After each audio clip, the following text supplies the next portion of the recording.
85,000 মানুষের নোটিশ দেওয়া হলো কেন? ইলেকশন কমিশন জবাব দাও। হাওড় বিধানসভায় 85,000 মানুষকে নোটিশ দেওয়া হলো কেন? ইলেকশন কমিশন জবাব দাও। ক্যানিং পূর্ব বিধানসভায় 90,000 মানুষকে নোটিশ দেওয়া হলো কেন? ইলেকশন কমিশন জবাব দাও। দিকে দিকে মানুষকে হয়রানি করা হচ্ছে কেন? ইলেকশন কমিশন জবাব দাও। বন্দে মাতরম, বন্দে মাতরম। রিসিভ দেওয়া হবে, আপনারা লাইনে দাঁড়িয়ে যান। রিসিভ দেওয়া হবে,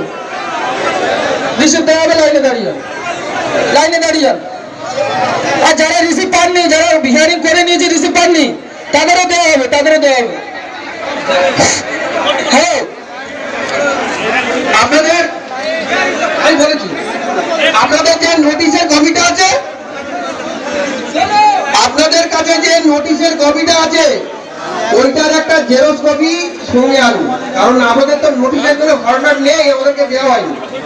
আপনাদের নোটিশের যে জেরক্স কপি আছে, ওইটাতে আমরা স্ট্যাম্প মেরে সই করবো, ঠিক আছে?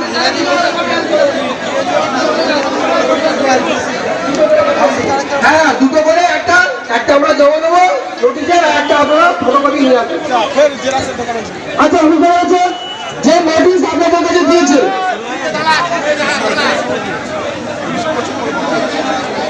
আচ্ছা যে নোটিশ আপনাদের কাছে আছে সেটা কিন্তু দুটো করে কপি নিয়ে আসবেন। একটা আপনি রিসিভ করে নিয়ে চলে যাবেন, আর একটা অফিসারকে দিয়ে দেবেন, বুঝতে পেরেছেন? তাহলে আপনারা দুটো করে নোটিশ নিয়ে আসবেন। তাহলে লাইনে দাঁড়িয়ে একটা করে জেরক্স আপনাদের কাছে রাখবেন, জেরক্সটা রিসিভ করে নিয়ে চলে যাবেন। হ্যাঁ, জেরক্সটা রিসিভ করে নিয়ে চলে যাবেন।